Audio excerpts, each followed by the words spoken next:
Unlocking the hidden stories of ferns, how developmental constraints shape evolution. Few plants are as instantly recognizable as ferns. Their delicate, intricately divided fronds have captured artists' imaginations for centuries, appearing in watercolor paintings and even as tattoos. As Thoreau poetically remarked, https://www.gutenberg.org/cache/epub/9846/pg9846-images.html, nature made ferns for pure leaves, to show what she could do in that line. But here's where it gets interesting. Ferns are far more than just beautiful foliage. They are complex organisms with underground stems and roots that trail beneath the soil surface. With a lineage stretching back over 400 million years, https://doi.org/1016/j.ympf.2016.09.003, these ancient plants provide us with remarkable insights into the evolutionary processes that have shaped the diversity of life on Earth. By exploring their internal structures, especially their vascular systems, we can uncover secrets about how constraints in development influence new forms and adaptations. Are organisms just sums of parts, or entire integrated systems? In biology, scientists often describe the relationship between different parts of an organism as being constrained by each other. This concept, known as a developmental constraint, https://doi.org/10.1086/414425, explains why some forms are simply impossible, like trees with square trunks or mammals with wheels. These constraints set boundaries on the range of possible physical forms.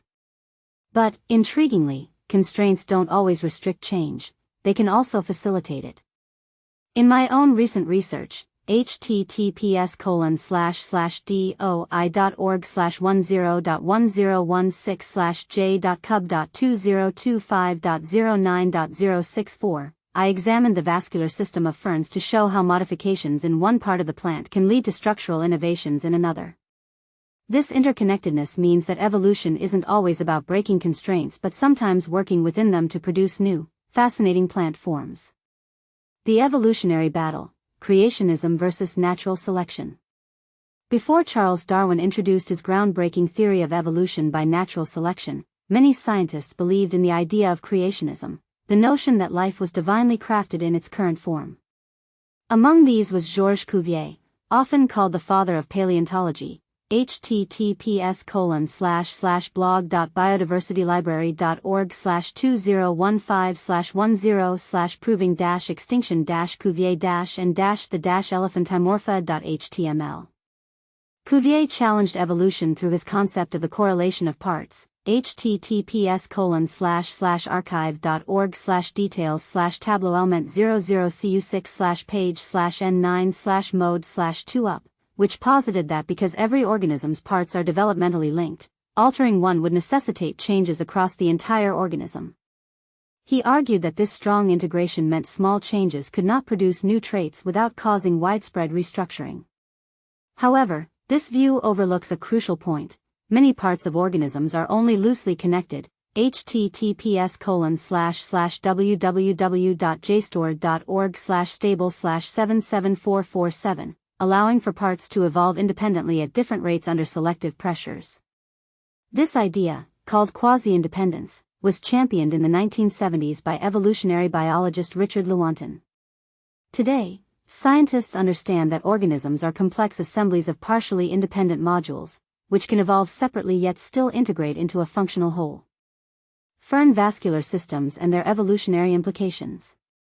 Ferns belong to one of the four major groups of vascular plants, plants equipped with specialized tubes that transport water and nutrients efficiently throughout their bodies. https://www.digitalatlasofancientlife.org/learn/embryophytes/trichiophytes.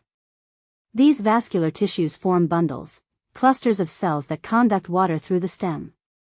Interestingly, the arrangement and patterning of these vascular bundles in fern stems vary widely. Some have as few as 3 or 4 bundles, while others, like the tobacco fern, Michelia nicotianifolia, display whimsical patterns resembling a smiling face. For much of the 20th century, researchers believed these vascular arrangements were adaptive, shaped by environmental factors such as drought resistance. I set out my own research to test whether certain vascular patterns indeed offered greater drought tolerance.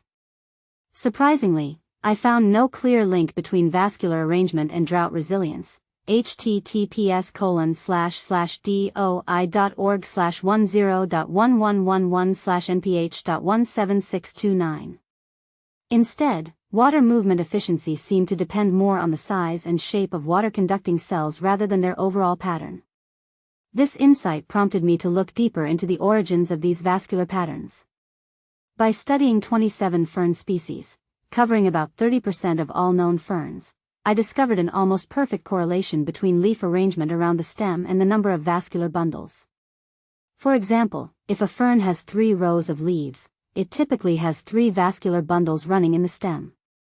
The pattern of leaves, whether they spiral around the stem or are positioned on one side, directly influences how the vascular bundles are organized. Moreover, this relationship appears one-directional. Leaf placement determines vascular arrangement, not vice versa. This challenges century-old ideas that vascular tissues independently develop into various patterns. Instead, recent findings suggest the vascular architecture is closely linked to leaf positioning, meaning that evolutionary shifts in leaf arrangement could drive changes in vascular patterns. From local changes to global understanding. While this study focuses on ferns, it raises broader questions about how biological variation and evolution operate across all life forms. When parts are only loosely linked, they can adapt somewhat independently, leading to a rich diversity of forms. Conversely, when parts are rigidly connected, evolutionary change becomes more constrained. This understanding isn't just academic, it has practical implications, especially in agriculture. Breeders often aim to improve specific traits without unintentionally affecting others. Recognizing which parts of an organism are developmentally or genetically interconnected enables more targeted and effective breeding strategies. Finally, the idea that constraints, often perceived as limiting, can actually promote originality is worth pondering.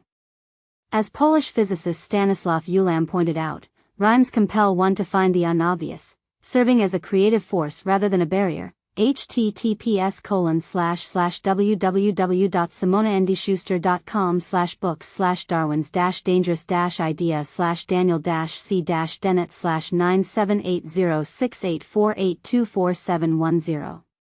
Whether in poetry or plant evolution, constraints can be the very source of new and unexpected forms. So, what do you think? Are constraints an insurmountable barrier, or could they be the very engines of innovation? Leave your thoughts below.